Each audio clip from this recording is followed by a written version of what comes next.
200 টাকা, প্রচণ্ড হারে ভাড়া ভাই। দেখেছো 6 কিলোমিটারে 244 টাকা ভাড়াটা, দেখতে পাচ্ছ? 14 কিলোমিটারে 400 টাকা। মানে এদাই জঘন্য ভাই। বৃষ্টি হয়েছে, 1 হাঁটু করে জল জমেছে পিছন দিকটা, তার জন্য এই 14 কিলোমিটারে 450 টাকা ভাড়া। বন্ধুরা সবাই কেমন আছো? আশা করি ভালো আছো। আর তোমাদের ভালোবাসা দেখো, সকালবেলা হাওড়া স্টেশনে এসেছি। আর হাওড়া স্টেশনে আসার পর মানে জ্যাম ঢেলতে ঢেলতে সকাল, যেদিন ছুটি থাকবে না, পরপর একদিন দুদিন ছুটি থাকবে, তারপরে হাওড়া রবিবার ছিল আজকে, মানে ছুটির দিন ছিল। আর আজকের হাওড়া স্টেশনে এসেছি ভাই, সেই লেভেলে ঢুকতে জ্যাম। ওদিকে কিন্তু বৃষ্টি হচ্ছে, আমাদের গড়িয়া ওদিকে বৃষ্টি হয়নি, কিন্তু হাওড়ায় প্রচুর বৃষ্টি হয়েছে ভোর টাইমে। আর এখান থেকে তো এখন ধর্মতলায় চলে যেতে হবে কালীগাড়ি, কারণ কোনো জোন তোমাদের দেখাই রেট ফেট কিছু নেই, ভাড়াও একটাও ঢুকছে না, যে ভাড়া ঢুকছে এরকম কিছু নয়, এই অবস্থা এখন। তো চলো, আমি আছি এই যে এখানে আছি। এখান থেকে এইটা টপকে ওপারে যাব, ওপারে গেলে ভাড়া পেয়ে যাবো আশা করি, আশা করা যায় ভাড়া পাওয়া যাবে। তো চলো দেখি। ব্রিজ পার করে ফেললাম, দেখি এখন কোথায় কি ভাড়া পাওয়া যায়। সকালবেলা একটা ঝাঁকানাকা টিপ মেরে দিয়েছি।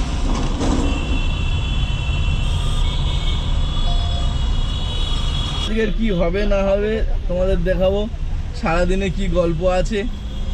তো সকালবেলা হাওড়ায় একটা মেরে দিয়েছি প্রথম, দেখা যাক সেকেন্ড কি হয়, কোথায় যাই আর কি করি, ঠিক আছে? তো চলো দেখতে থাকো আজকে পুরো ভিডিওটা। ভাই সোমবারের বাজার, ধর্মতলা দাঁড়িয়ে আছি, ভাড়া আসছে, তোমাদের দেখানো হলো না, দেখালে তোমরা বুঝতে পারতে। 15 টাকা কিলোমিটার, 14 টাকা কিলোমিটার, 18-19 টাকা হলে চলে যাওয়া যায়। 15 টাকা কিলোমিটার সম্ভব? কিছু করার নেই, মানে জঘন্য, ভাড়ার পরিমাণ জঘন্য।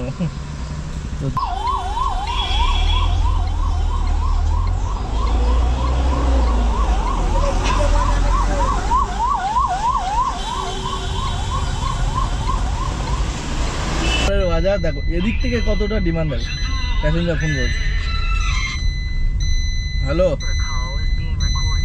Hello, good morning sir. হ্যাঁ আসছি, বাঘাযতীনে তো।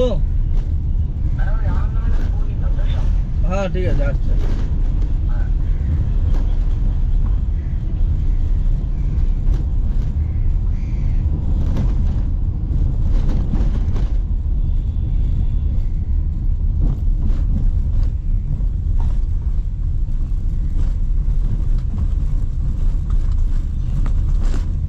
আজকের ডিমান্ডেড এদিকে, ঠিক আছে? ধর্মতলায় গেছি ভাই 16 টাকার কিলোমিটার, এখানে দেখো 17 কিলোমিটার 450 টাকা, মানে কটা আর কিলোমিটার ভাবো।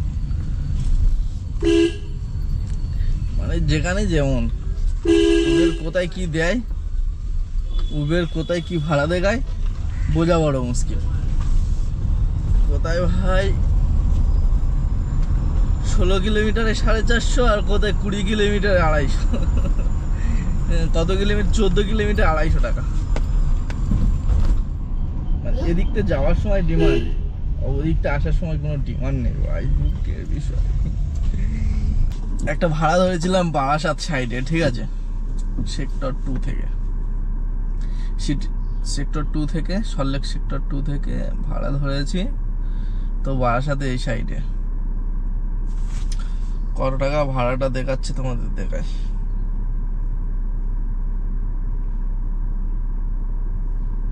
এই যে উবের কোম্পানি, একদম মারি দেখি কত টাকা দেখাচ্ছে, তোমাদের দেখাই। বারাসাতে ভাড়া সেক্টর 2 থেকে।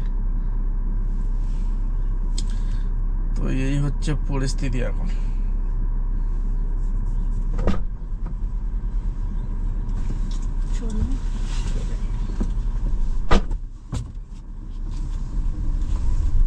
আর কত টাকা?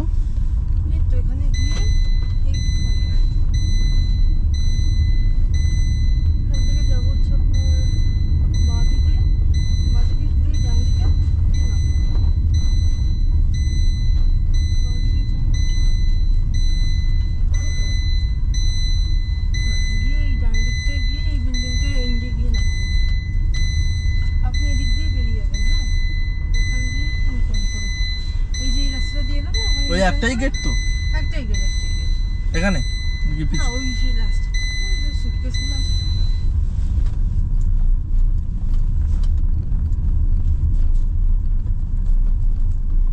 এই বিল্ডিংটাও যাবো, আপনি দেখুন কোথায় ঘোরাতে সুবিধা হবে সেটা।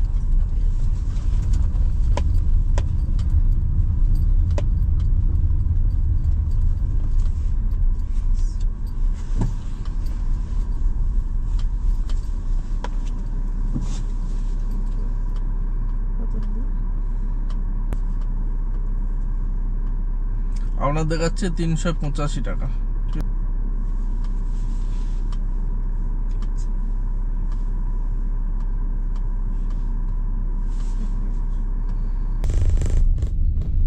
তো ভাই এসে বেরোতে না বেরোতে ভাড়া পেয়ে গেছি ভাই, চলো বড় ভাইকে ছেড়ে দিই। আর উবের ভাড়া দেখাচ্ছে দেখো 7 কিলোমিটার পিক আপ 37 কিলোমিটার যাবে, 550 টাকা, মানে ভিক্ষার ঝুলি হাতে তুলে দেবে। চলো ঠিকঠাক ভাড়া পেয়ে গেছে। আর বারাসাত চত্বরে এসছি মানে ভাড়া তো পাবোই। ভাই মানুষ কিরকম হয়ে গেছে দেখো। আমাকে ফাইনালি আমি উত্তরপাড়ায় এসেছিলাম দমদম থেকে, আর উত্তরপাড়ার অবস্থা দেখো, এখনো রাস্তায় পচা জল। এখান থেকে আসার আগে একটা ভাড়া পেয়ে গেছি সোজা পাটুলি, একদম বাড়ির পাশে। তো তার জন্য এখন মন খুব খুশি। বাড়িতে চলে যাই, গিয়ে দুপুরে খাওয়া দাওয়া করে একটু রেস্ট নিয়ে তারপরে বেরোবো আবার বিকালে। তো চলো দেখি এখন রিসিভ করি প্যাসেঞ্জারকে, তার আগে যদি টুক করে ক্যান্সেল করে দেয় ব্যাস মন সব খুশি শেষ। দেখা যাক। আপাতত যিনি বুক করেছেন আমার এই যে বুকিংটা, ঠিক আছে, আমাকে বুক করেছে, আমি আসছি দেখছে, তারপরে যাত্রী সাথীতে বুকিং করেছে। মানে বুকিং করার পর আমাকে ফোন করে বলছে জয়ন্ত ভাই আপনি আসছেন তো। যাই হোক ভদ্র ভাই সম্মান দিয়ে কথা বললো, আপনি আসছেন তো? আমি বললাম হ্যাঁ আসছে, আপনারই লোকেশনে আসছে। তো আমি এদেরকে কি বলবো, দেখা পাচ্ছে আমি যাচ্ছি, এবার যে যাত্রী সাথী ভাইটা আছে আর কি, সে তো নিশ্চয়ই ফিরে গাড়ি স্টার্ট দিয়ে বেরিয়ে পড়েছে অটোমেটিক অলরেডি। এবার তারটাও ক্যান্সেল করে দিল, মানে সে আবার রিটার্ন চলে গেল। তো যে সকল বন্ধুরা একটা বুকিং করে যদি এমার্জেন্সি দরকার থাকে, তাড়াতাড়ি থাকে, হ্যাঁ সবারই থাকে, সবারই এমার্জেন্সি দরকার থাকে, ইয়ে থাকে, তো একবার ফোন করে নিতে কি প্রবলেম হয়? একবার ফোন করে নিলে ঝামেলা শেষ, যে ভাই আসছেন তো, ব্যাস কনফার্ম হয়ে গেলে। আর যে সকল ভাইয়েরা এই হ্যাঁ বলে ক্যান্সেল করো, এটা সত্যি খুবই খারাপ বিষয়। এটা আমি আগে র্যাপিডোতে একসাথে 2-3টে করে বুকিং করতো, ঠিক আছে, বেশিরভাগ ওই যে ইনড্রাইভ আছে, ইনড্রাইভ ক্যান্সেল করে দিত। তো এগুলো যে সকল প্যাসেঞ্জার কিন্তু ড্রাইভার যারাই করো না কেন খুবই খারাপ। একটা প্যাসেঞ্জারকে, আমি ড্রাইভার হয়ে বলছি, একটা প্যাসেঞ্জারকে বললে যে দাদা আসছি বা স্যার আসছি বা দিদি আসছি, যাই হোক বললে, সে তোমার অপেক্ষায় থাকবে। হতে পারে তার এমার্জেন্সি, হতে পারে তার হসপিটালে যাওয়া, হতে পারে তার কোনো দরকারি জরুরি কাজ আছে, সেখানে তুমি অন্য ভাড়া, ভালো ভাড়া পেলে ক্যান্সেল করে দিলে। এটা ভাবা উচিত আছে যে আমার অপেক্ষায় কেউ একজন বসে আছে, তাকে আমি অলরেডি কথা দিয়েছি। তো যে সকল ভাইয়েরা এরকম করো, বা যে সকল প্যাসেঞ্জাররা এরকম করো যে একসাথে একটা বুক আছে, আমার দরকার আছে, আর মানে তাড়াতাড়ি যেতে হবে, ফিরে অন্য অ্যাপ থেকে বুক করলো, সেটা কাছাকাছি পেলো, এটা ক্যান্সেল কর। আরে এটা না করে কনফার্ম হয়ে যাও যে ড্রাইভারটা আসছে কিনা। তাকে হয়তো একবার বলে দাও যে ভাই এরকম দরকার হচ্ছে, একটু পারলে তাড়াতাড়ি এসো। এই নয় যে তুমি ক্যান্সেল করে তাকে হ্যারাসমেন্ট করো। যারা এরকম ধরনের কাজ করো তাদেরকে আমার পক্ষ থেকে, ব্যক্তিগত পক্ষ থেকে বলছি, এরকম করো না প্লিজ, তাতে দুজনারই সমস্যা হতে পারে। এই যেমন দাদাটা আমি এখন নিতে যাচ্ছি, ওই দাদাটা অলরেডি 2টো বুকিং করে দিয়েছে, এখন বলছে যাত্রী সাথীটা ক্যান্সেল করে দিচ্ছি দাদা, তুমি একটু তাড়াতাড়ি এসো। তাহলে কেন এটা আগে বলতে কি প্রবলেম ছিল? তো এরকম যারা করো না, প্লিজ প্লিজ রিকোয়েস্ট করলাম।